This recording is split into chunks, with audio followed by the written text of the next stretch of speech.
Si usted quiere ponerle un nombre al estudio de esta noche, ya se dará cuenta cuál es y por qué es, pero se titula este estudio No temas. No temas. En algún momento de nuestras vidas todos vamos a enfrentar el temor. Puede ser una llamada telefónica inesperada, un correo electrónico en la bandeja de entrada, una reunión en la oficina de la empresa. Y eso basta para recordarnos que nuestra confianza tiene límites. Parece que la esperanza se esfuma, junto con aquel empleo que hemos perdido, junto con aquel familiar que ha fallecido, junto con aquella casa que se ha derrumbado. Y hay noticias que lo cambian todo, que de una forma brutal y descarnada nos hacen volver a tomar conciencia de lo frágiles que somos. Frases que tememos en nuestra vida y que Dios no nos permita alguna vez escuchar dirigidas hacia nosotros o hacia los nuestros, pero que este mundo caído y la soberanía de Dios a veces nos tienen preparados. Frases como estás despedido, quiero el divorcio, es cáncer, de repente un automóvil apareció en sentido contrario y fulano murió. Incluso conocemos a personas que tienen situaciones de infidelidades, de cárcel, de pobreza extrema o de violencia doméstica. Y es en estos momentos de confrontación con la realidad que reconocemos nuestra propia fragilidad, por mucho que intentemos ocultarla detrás de una fachada de valentía. Nos damos cuenta de que somos humanos, sujetos a las mismas emociones y debilidades que cualquier otro. Y esa misma situación, como vimos la semana pasada, es la misma a la que se enfrentaron los israelitas en el exilio. Y es por esto que Isaías presenta la promesa constante de la presencia de Dios en nuestras vidas. Él expone en estos capítulos que vamos a estudiar su fidelidad inquebrantable y su poder para superar cualquier dificultad que enfrentemos. Fíjese cómo comienza el capítulo 41, donde Dios hace una convocatoria para que el cosmos testifique sobre todas las cosas que está por decir. Versículo 1, capítulo 41. Guarden silencio ante mí, costas, y renueven sus fuerzas los pueblos. Acérquense y entonces hablen, juntos vengamos a juicio. ¿Quién ha levantado del oriente al que él llama en justicia a sus pies? Ante él entrega naciones y a reyes somete, los deja como polvo con su espada, como hojarasca los dispersa con su arco. ¿Qué está diciendo aquí Dios? Bueno, aquí Dios revela que va a levantar a alguien del oriente para hacer una labor de conquista contra Babilonia. Recuerde que estas palabras son dirigidas a las personas que van a experimentar el exilio. ¿Y quién va a ser este personaje? Bueno, lo vamos a ver después. Pero lo trascendente aquí es quién está detrás de todo. El Señor. Jehová, como está en su Reina Valera. Yahweh, el yo soy. Y Dios dice, voy a traer a alguien que va a conquistarlos. A conquistar, de hecho, a sus conquistadores. Fíjese cómo el mundo ante esta noticia de amenaza global se estremece, se conmueve. Versículo 5. Las costas han visto y temen. Los mares mismos temen, dice aquí. Tiemblan los confines de la tierra, se han acercado y han venido. Cada uno ayuda a su prójimo y dice a su hermano, sé fuerte. El artífice anima al fundidor y el que alisa el martillo al que bate el yunque, diciendo de la soldadura, está bien, entonces asegura su obra con clavos para que no se mueva. El mundo ante esta noticia comienza a tener miedo. Así comienza el versículo 5, las costas han visto y temen. Sin embargo, aunque las naciones se conmuevan, hay una exhortación importante para el pueblo de Dios. Versículo 8. Pero tú, Israel, siervo mío, Jacob, a quien he escogido, descendiente de Abraham, mi amigo, tú, a quien tomé de los confines de la tierra y desde sus lugares más remotos te llamé, y te dije, mi siervo eres tú, yo te he escogido y no te he rechazado. Después de hacer la presentación de la persona a la que se va a dirigir esto, fíjese cómo dice, cuál es la instrucción de Dios. Versículo 10. No temas. No temas. Este siervo, en su esencia, representa a Israel en su forma más pura y fiel. Dios está recordando que Israel es el pueblo escogido, el especial tesoro, los descendientes de Abraham, a quien Él escogió y amó. Y fíjese cómo continúa diciendo, versículo 10, no temas, y esta es la razón. Vamos a ver varias razones en esta noche por las cuales no debemos temer en la adversidad, y esta es la primera. Primera razón por la cual no debemos de temer, porque yo estoy contigo. No te desalientes, porque yo soy tu Dios. Te fortaleceré, ciertamente te ayudaré, sí, te sostendré con la diestra de mi justicia. Primera razón por la cual no hay que temer. Dios está con nosotros. Y la gente en ese momento habría experimentado miedo debido a diversas razones. Recuerde que en ese momento el pueblo de Israel enfrentaba amenazas externas, como la invasión de enemigos y la incertidumbre sobre su futuro. Y ahora viene otro superconquistador. Ya había venido Asiria, ya había venido Babilonia, ahora el Medo-Persa. Además, es probable que también estuvieran preocupados por su propia debilidad y limitación para enfrentar tales desafíos. El pueblo estaría temeroso de perderlo todo de nuevo. Tenían miedo de perder su identidad como pueblo, tenían miedo de perder a sus hijos, tenían miedo de perder su libertad para ir a otra nación como esclavos de nuevo. Sin embargo, Dios promete estar con ellos, fortalecerlos y ayudarlos en sus momentos de necesidad. Él asegura que los sostendrá con su mano justa y los protegerá del mal. ¿Recuerda el estudio pasado? Que con el mismo brazo con el que sostiene al universo, Dios carga como un bebé a sus hijos. Y todas estas palabras son 150 años de que pasara el exilio. Porque a pesar de las dificultades y los temores que enfrentamos, debemos estar siempre conscientes de la presencia y el poder de Dios en nuestras vidas. Él nos llama a no temer, recordándonos su amor, su protección y su promesa de estar con nosotros en todo momento. Fíjese cómo dice el versículo 14. No temas, gusano de Jacob, ustedes, hombres de Israel, yo te ayudaré, declara el Señor. Tu Redentor es el Santo de Israel. Así que aquí tenemos otra razón, una segunda razón para no temer. Dios ayudará a su pueblo. ¿Qué dice? No temas, yo te ayudaré. Fíjate cómo no dice, ayúdate, que yo te ayudaré. ¿Dice eso? No. No, aquí no hay nada de eso. Nosotros somos indefensos e inútiles en nuestra dificultad. Ya lo hemos dicho con las situaciones que mencionamos al principio. Viene todo eso y ni siquiera nosotros somos capaces de ayudarnos.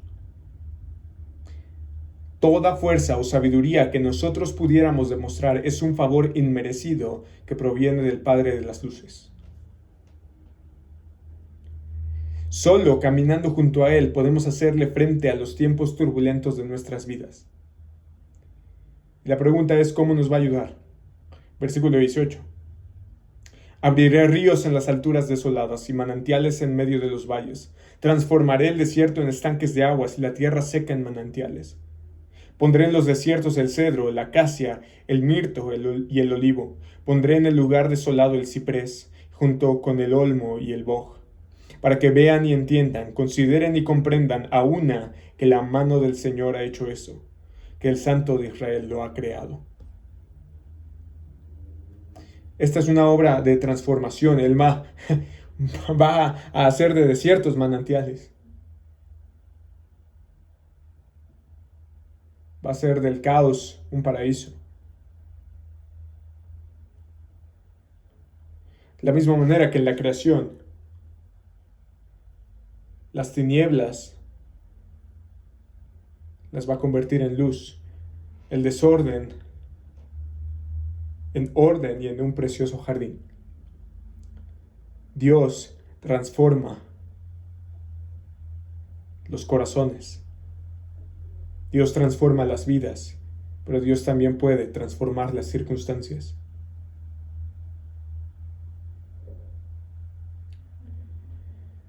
Y ahora, Isaías nos llama a de nuevo, como lo ha hecho a lo largo de todo el libro, examinar dónde está nuestra confianza en el tiempo de la dificultad. ¿Pueden los ídolos de nuestros corazones ayudarnos? ¿Podían los ídolos de Babilonia ayudar al pueblo? Dios va a hacer un desafío. Fíjate cómo dice el versículo 21. Presenten su causa, dice el Señor. Expongan sus fuertes argumentos, dice el Rey de Jacob. Que expongan y nos declaren lo que ha de suceder. En cuanto a los hechos anteriores, declaren lo que fueron para que lo consideremos y sepamos su resultado. O bien anúncienos lo que ha de venir. Declaren lo que ha de suceder en el futuro para que sepamos que ustedes son dioses. Sí, hagan algo bueno o malo para que nos desalentemos y temamos a una. Dios está desafiando a los ídolos de Babilonia. Dios está desafiando a los ídolos que hemos puesto en nuestro corazón. Recuerde que cualquier cosa es un ídolo si toma el lugar de Dios. Y no necesariamente debemos de tener figuras en nuestras casas, no. Ni siquiera son aquellas cosas por las cuales nosotros, no es un espíritu etéreo, ¿verdad? Un ídolo que nosotros oramos en lugar de Dios, no. Son cosas que nosotros decimos, sí Dios, más esto. Sí Dios, más esta medicina. Sí Dios, más este dinero. Sí Dios, más este tío que tengo en la política.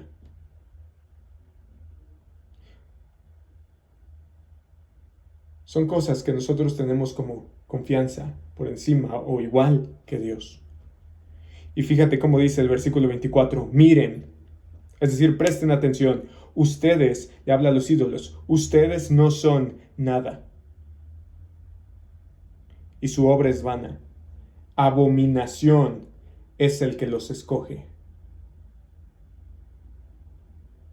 Los ídolos babilónicos no podrán ayudar al pueblo. Los ídolos de nuestros corazones no pueden ayudarnos porque son completamente inútiles. Dios dice, oye, no pueden describir lo que ocurrió en el pasado, mucho menos pueden predecir lo que acontecerá en el futuro. Pero Dios es omnisciente. Él conoce plenamente lo que ha de suceder, pues Él mismo lo ha determinado. Y por eso continúa su descripción respecto al rey que vendrá a derrotar a Babilonia y a librarlos del exilio.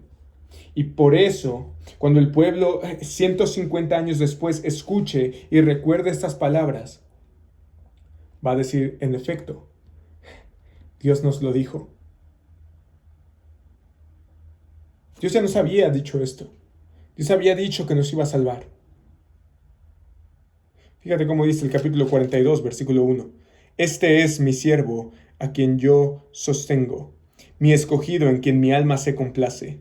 He puesto mi espíritu sobre él. Él traerá justicia a las naciones. No clamará ni alzará su voz, ni hará oír su voz en la calle. No quebrará la caña cascada, ni apagará la mecha que casi no arde. Con fidelidad traerá justicia. No se desanimará ni desfallecerá hasta que haya establecido en la tierra la justicia.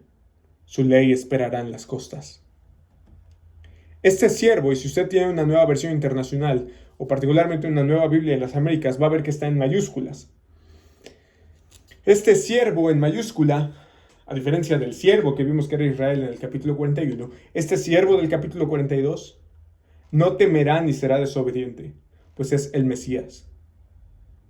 Este siervo, a diferencia de Israel, no necesita liberación, más bien Él es la fuente de la liberación. Además, Dios mismo es quien encuentra deleite en Él. ¿Y qué está llamado a ser este siervo? ¿Qué está llamado a ser el Mesías? Isaías nos revela que su misión es multifacética y trascendental, que con humildad y sin opresión el siervo cumplirá fielmente la voluntad de Dios, trayendo, dice aquí, justicia a las naciones. En hebreo esto es mishpat y tiene poco que ver con una justicia social o una justicia jurídica. En el sentido más específico, lo que quiere decir esta palabra, la implicación es el Mesías no solo llevará el orden divino a todas las naciones, sino que va a restaurar el orden de la creación que fue perturbado a causa del pecado. Es decir, Él no va a traer una salvación política o una justicia política, sino una justicia espiritual, o mejor dicho, una justificación espiritual.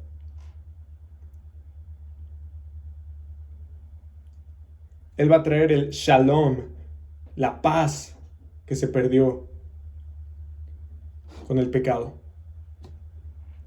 El rol del Mesías será irradiar la verdad y la rectitud de Dios hacia el mundo, iluminando las tinieblas con la sabiduría y la gracia divinas. Su misión es establecer un orden en la sociedad humana, conforme al diseño original de la creación. La imagen que vimos en Edén perdida, ahora es restaurada. Eso es lo que el Mesías está llamado a hacer. ¿Y cómo lo hará? Con el Espíritu de Dios que ha sido puesto sobre él. Así dice el versículo 1, el final. El Señor, como creador del cielo, la tierra y la vida humana, se dirige al siervo proclamándole su llamado en justicia.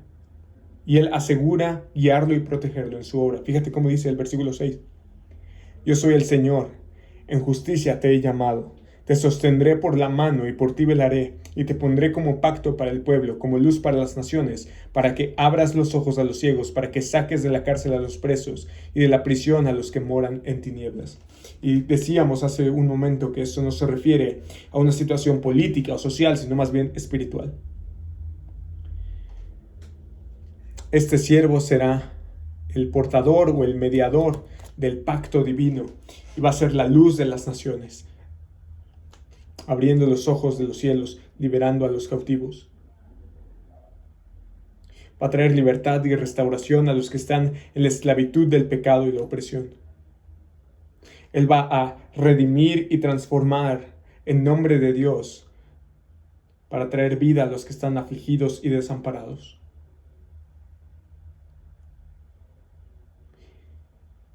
Y él dice en el versículo 8, para sellar esto con su identidad: yo soy Yahweh, ese es mi nombre. Mi gloria a otro no daré, ni mi alabanza a imágenes talladas. Dios ha cumplido sus predicciones previas para mostrar su poder y ahora predice las acciones del siervo, para que cuando el pueblo sea exiliado pueda decir verdaderamente: Isaías nos lo dijo, nuestro Dios es Rey. ¿Y cuál es la respuesta apropiada para las promesas de salvación que Dios ha hecho? Alabanza. Fíjate cómo dice el versículo 10. Canten al Señor un cántico nuevo. Canten su alabanza desde los confines de la tierra, los que descienden al mar y cuanto hay en él, las islas y sus moradores. Levanten la voz el desierto y sus ciudades, las aldeas donde habita Cedar. Canten de júbilo los habitantes de Sela. Desde las cimas de los montes griten de alegría. Den gloria al Señor y proclamen en las costas su alabanza. El Señor como guerrero saldrá, como hombre de guerra despertará su celo. Gritará así, lanzará un grito de guerra. Contra sus enemigos prevalecerá.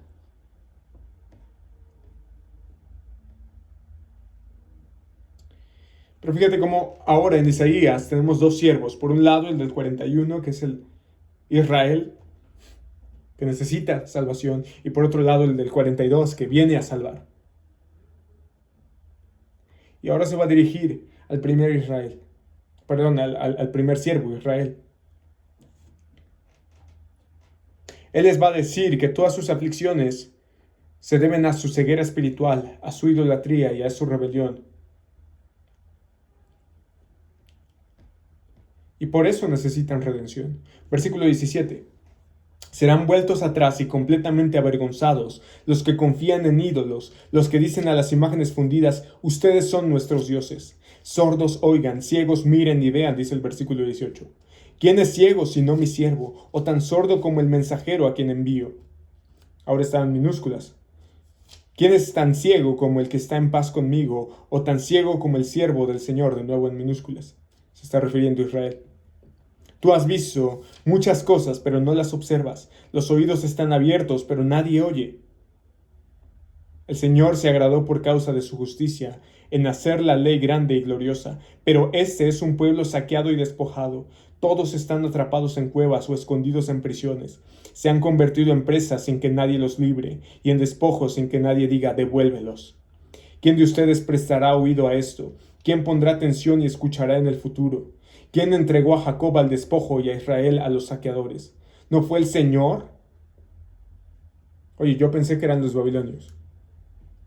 No, ¿no fue el Señor contra quien pecamos? En sus caminos no quisieron andar ni obedecieron su ley. Por eso derramó sobre él el ardor de su ira y la violencia de la batalla. Le prendió fuego por todos lados, pero él no se dio cuenta. Lo consumió, pero él no hizo caso. Isaías está diciendo todo lo que les va a pasar es porque no obedecieron, porque idolatraron. Pero fíjese cómo a pesar de este fracaso, Dios no se da por vencido. Dios no abandona a su pueblo. Como aquel hijo pródigo en Lucas 15, después de que el hijo despilfarró toda su herencia y socialmente le escupió a su padre delante de todos. El hijo vuelve, y cuando vuelve hay un padre que lo está esperando, porque Dios siempre nos está esperando. En lugar de condenarlos irremediablemente, Dios los ve con compasión y promete salvarlos. Fíjate cómo abre el versículo 43, el capítulo 43. Mas ahora, dice el Señor, tu Criador, oh Jacob, y el que te formó, oh Israel. ¿Qué dice? No temas. A pesar de todo lo malo y de todo el pecado que has cometido, a pesar de que has abandonado al Señor y eso te ha traído aflicción, no temas. Porque yo te he redimido. Te he llamado por tu nombre. Mío eres tú. Cuando pases por las aguas, yo estaré contigo. Y si por los ríos, no te cubrirán. Cuando pases por el fuego, no te quemarás ni la llama te abrazará. ¿Por qué? Porque yo soy el Señor tu Dios, el Santo de Israel, tu Salvador. Y aquí tenemos una tercera razón por la cual no hay que temer. Dios nos ha salvado. Dios nos ha redimido, nos ha comprado para posesión suya. ¿Puedes acaso dimensionar eso? A quien no hemos escuchado, a quien no hemos visto, a quien no hemos prestado atención, a quien hemos roto el corazón, ese es aquel que nos ha redimido. Tantas veces en la vida le cerramos la puerta en la cara al Señor. Cuando Él dijo, yo estoy a la puerta y llamo, y si alguno abre, yo entraré y cenaré con él.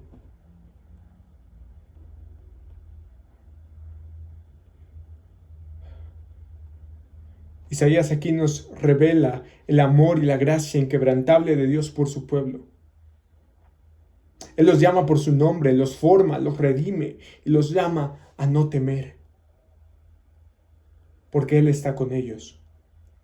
Dios promete traer restauración y protección, y así va a mostrar su fidelidad y su misericordia a pesar de todo el pecado. ¿Sabes cómo se llama eso? Gracia. Gracia para los más grandes pecadores.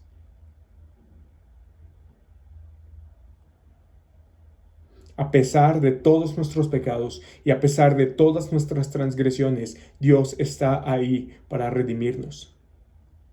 Entonces, pregunto, ¿por qué habríamos de temer? El acusador, el enemigo, el diablo nos dice, vas a caer. Nosotros podemos decir, quizás, pero si caigo, la mano poderosa de Dios me sostendrá.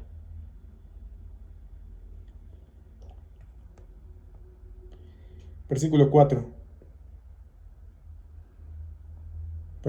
Versículo 3. No terminamos de leer el 3.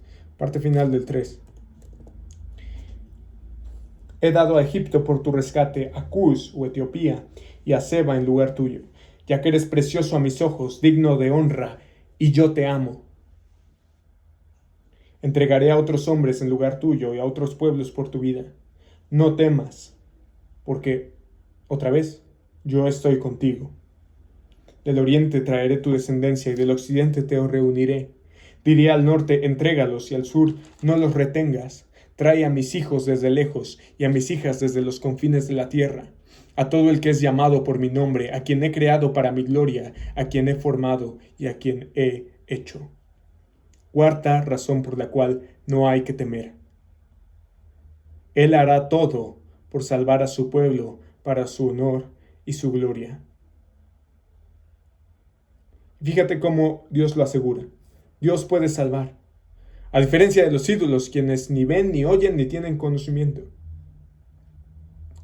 El pueblo debe proclamar que Yahweh es el único Señor y Salvador de las naciones. De hecho, les recuerda cómo los había salvado antes.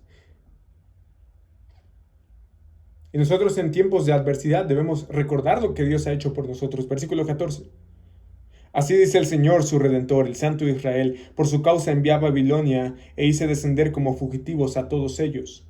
Es decir, a los caldeos en las naves de las cuales se gloriaban. Es decir, ustedes están aquí porque yo lo he decidido. Yo soy el Señor, su Santo, el Creador de Israel, su Rey. Así dice el Señor, que abre camino en las aguas y sendero en las aguas impetuosas.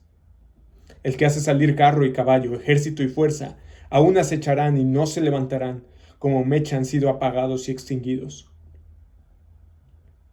Esto recuerda a Egipto en el Éxodo, ¿cierto?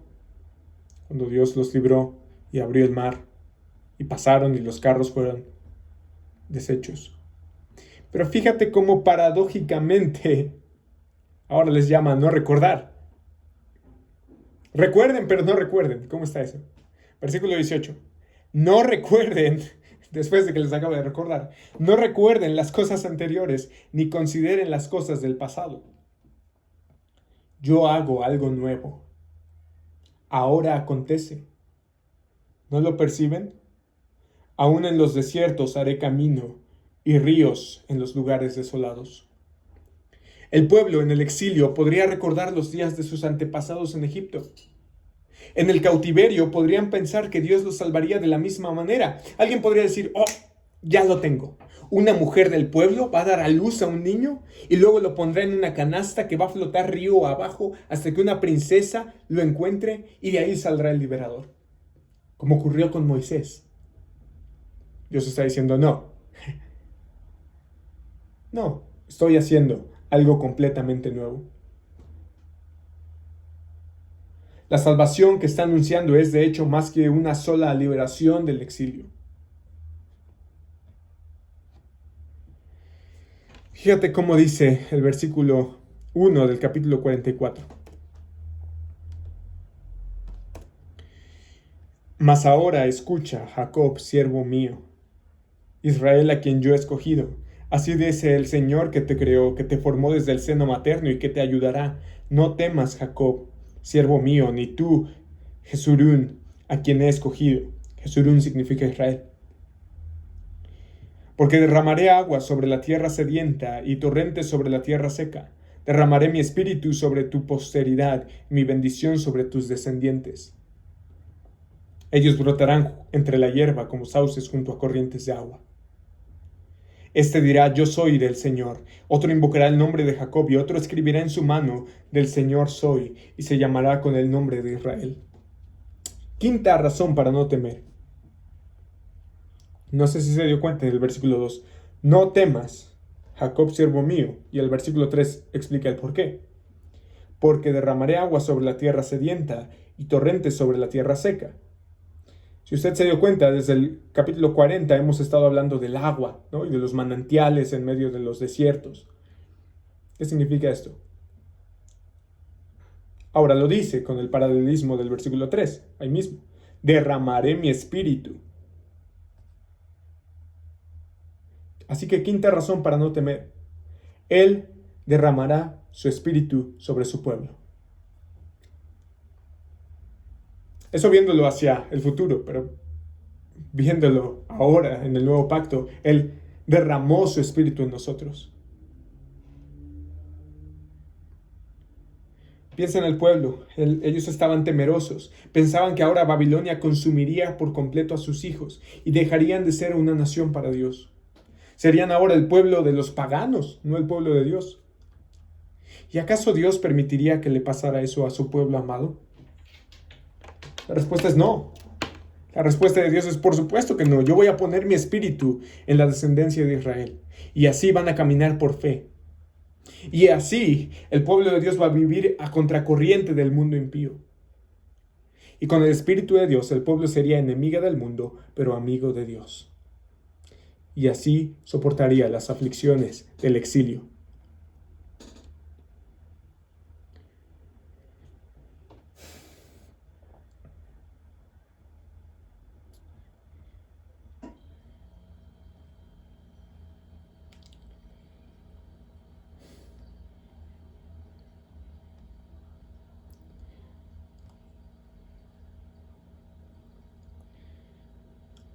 El tiempo se acaba, pero yo quisiera que usted siguiera leyendo el resto de los capítulos hasta el 48. Y habla acerca precisamente de todo esto que hemos venido comentando. Dios, los ídolos, Dios, los ídolos, Dios, los ídolos. Ahora el pueblo tendría razones para no temer. Pero la pregunta seguiría siendo, ¿van a confiar?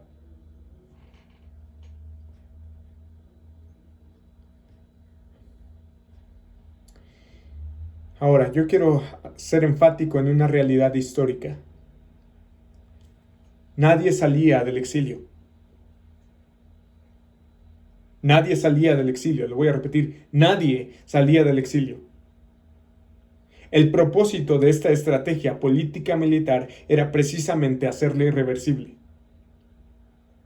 La cultura y la sociedad de la nación conquistadora iban a permear en la mente de cada exiliado, de tal manera que el pueblo iba a perder su identidad y no habría más rastro ni de él ni de sus dioses.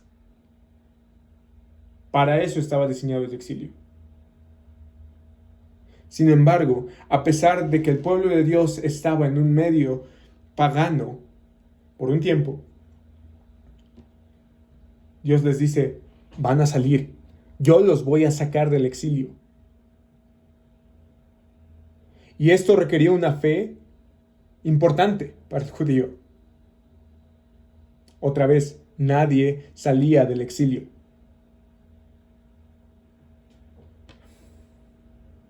Requería una confianza en Dios tremenda, porque estaba en una situación humanamente irremediable.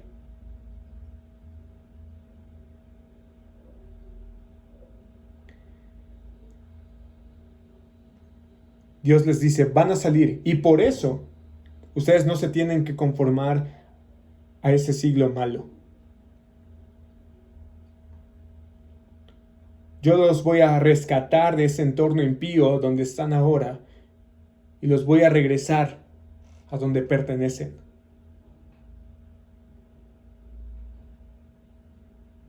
Cuando parece que no hay esperanza en medio de ese entorno, Dios dice, les voy a traer salvación.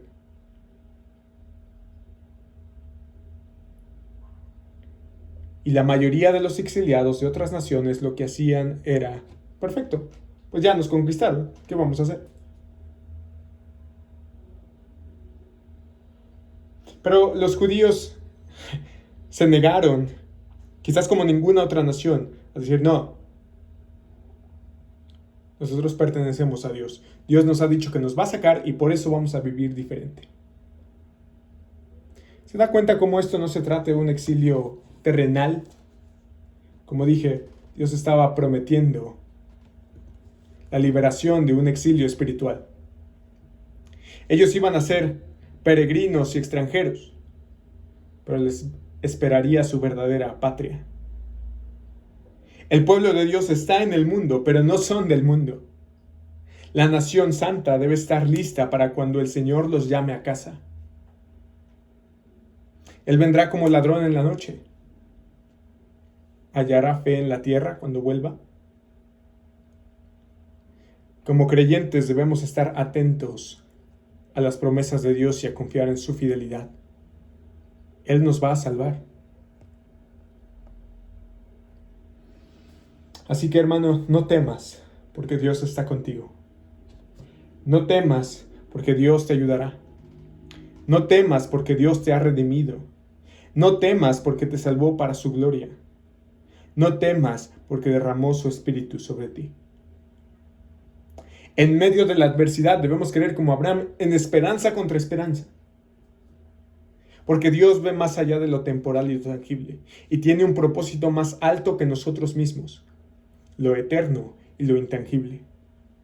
Y por esta razón José permaneció inconmovible aun cuando fue vendido como esclavo, cuando la mujer de Potifar levantó falso testimonio contra él y cuando aquello tuvo como consecuencia una larga estadía en prisión. Por esta razón, Pablo, en medio de una situación de cárcel, podía gloriarse, porque sabía que era parte del enorme y glorioso plan de Dios. Por esta razón, Job, aun cuando perdió todo cuanto tenía, estaba dispuesto a alabar a Dios, incluso aunque le quitara la vida. Hermano, en la adversidad recuerda, como debían recordar estos exiliados, que la copa del creyente nunca está vacía. Tampoco está medio vacía. Tampoco está medio llena. Siempre está rebosando. ¿No acaso en todas las cosas somos más que vencedores por medio de aquel que nos amó? ¿No dice la Escritura en Romanos 8:28 que a los que aman a Dios todas las cosas ayudan para bien? Ahora, esto no significa negar el sufrimiento y el dolor del mundo caído. Más bien implica que en medio, cuando estemos nosotros en un mar de lágrimas por la angustiosa situación que este mundo caído nos ofrece o nos tiene, nuestros ojos, aún en ese mar de lágrimas, deben mirar al cielo para buscar ayuda para el tiempo oportuno. Aunque Goliat parezca intimidante, ningún gigante podrá hacerle frente al creador y sustentador del universo. Aunque las circunstancias estén fuera de nuestro control, Dios sigue sentado sobre su trono, alto y sublime. Él sigue teniendo el control cuando parece que todo está perdido. Debido a que el Señor es soberano y amoroso, todo lo que sucede es lo mejor que pudo haber ocurrido. Las cosas no suceden por accidente. En Dios no hay despropósito. Él está presente para apoyarnos y sustentarnos en medio de las tribulaciones. En el corazón de la incertidumbre, confía en su plan que esculpe un nuevo amanecer. Recuerda que Él está contigo, guiándote en cada sendero. Aunque las dudas asalten tu mente y la adversidad te rodee, levanta tu voz invocando su nombre, que es sobre todo nombre. En medio de la oscuridad encuentra rendición en tu dolor, pues Él te mostrará el camino que debes seguir. Empapado por su misericordia, gracia y amor, encuentra victoria incluso en los valles más oscuros. Confiando en Él nunca seremos abandonados. Camina en la luz sin temor. Encuentra en Dios el coraje para enfrentar el miedo, el refugio en tu debilidad, la paz en el caos y la esperanza en medio de la incredulidad. En el eco de su voz encuentra descanso, pues Dios te dice una y otra vez, no temas.